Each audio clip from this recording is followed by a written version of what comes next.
Hello everyone, welcome to the Ichimoku.co Daily Futures Market Review for the trading day ending Tuesday, December 8th.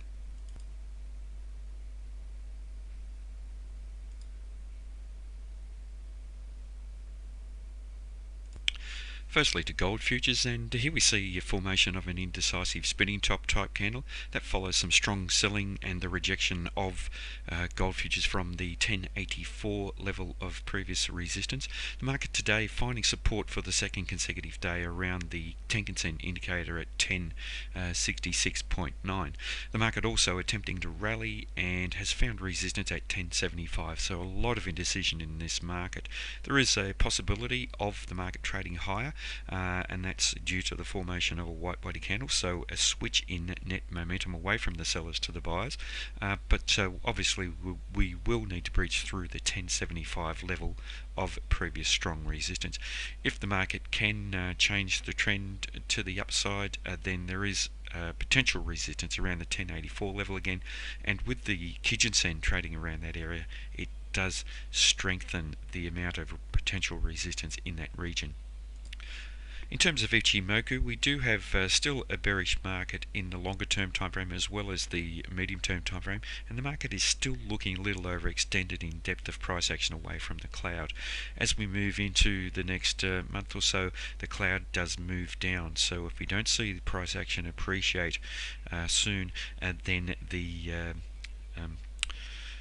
likelihood of the market retracing back towards that equilibrium in the longer term time frame is lessened, and we may have the market just move sideways over the next couple of weeks.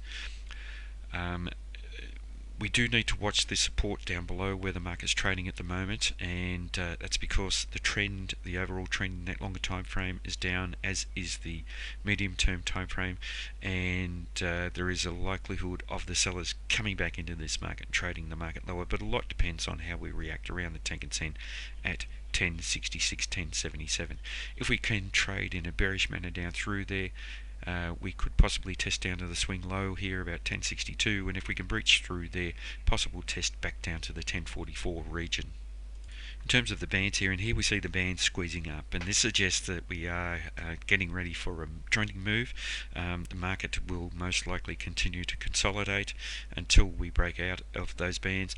We have closed around that midpoint level, suggesting that the turn in the medium term time frame is neutral here now, and the market is attempting to make its mind up, waiting for a breakout in either direction with strong follow through to give us some direction to this market.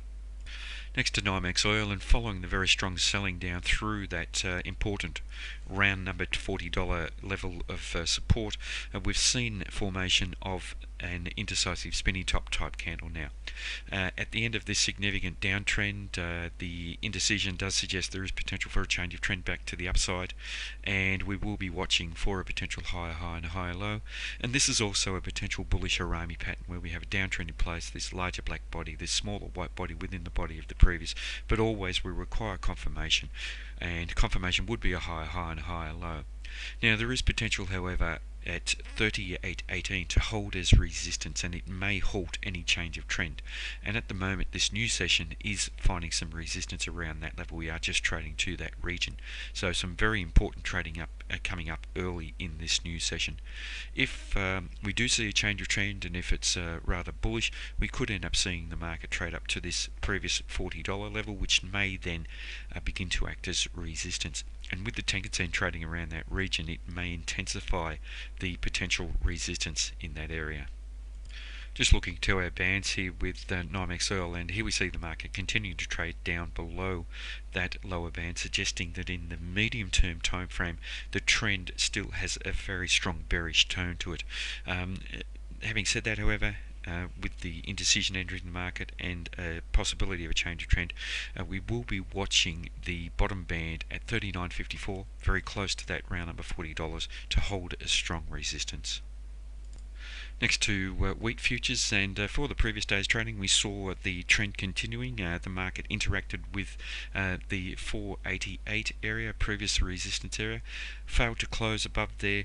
We've seen very strong rejection from there, and with the sellers taking control on that candle, we were looking for a confirmed change of trend today.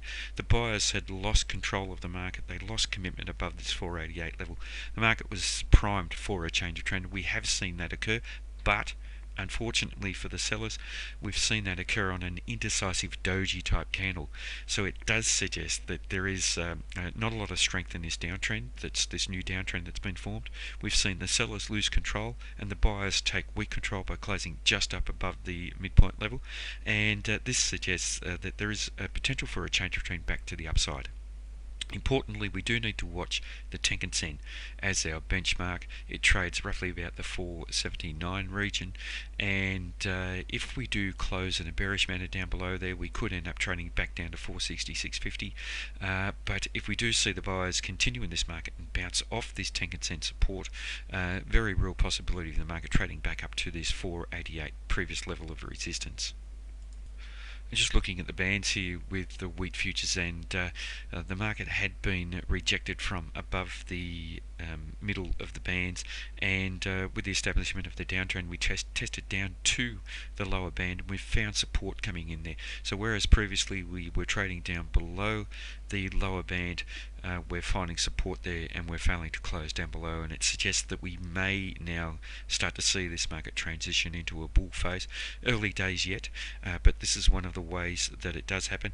The next step, if we are going to see that, would be the market trading higher and trading through the middle of the bands and to the upper band, but we haven't seen that yet, and that could play itself out over a few days. There still is a possibility, even though it's more likely that we will have a change of trend to the upside, but there still is a possibility that the sellers could come into this market and then close back down below the lower band.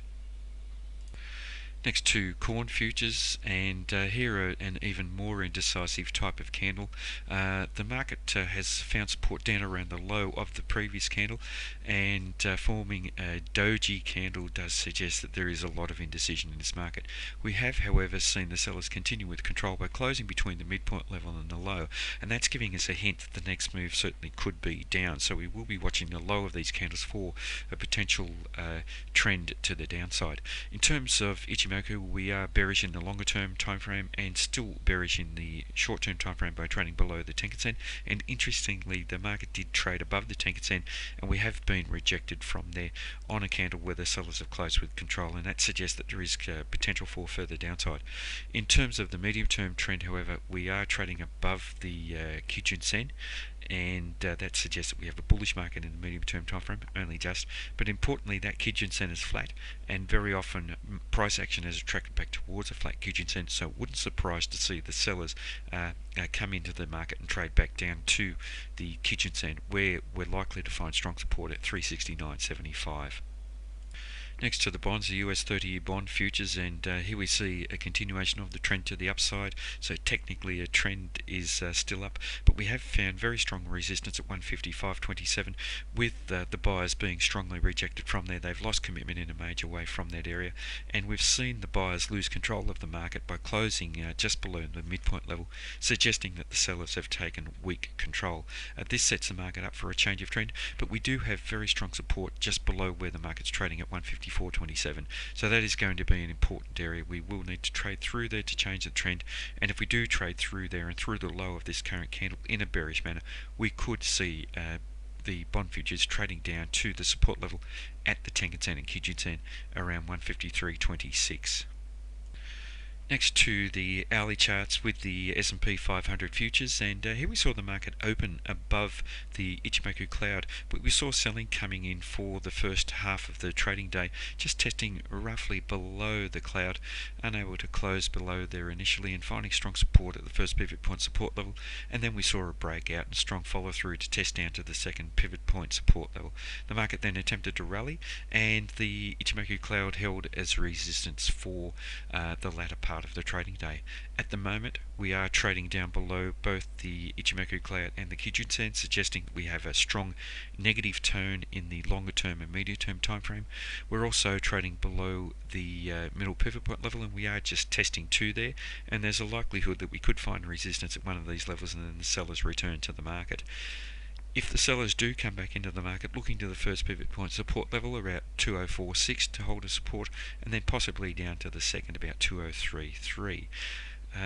If the market does continue to rally, we do have very strong resistance all the way through to the top of the cloud, which coincides with the first pivot point resistance level around 2077, 2078 for the first half of the trading day.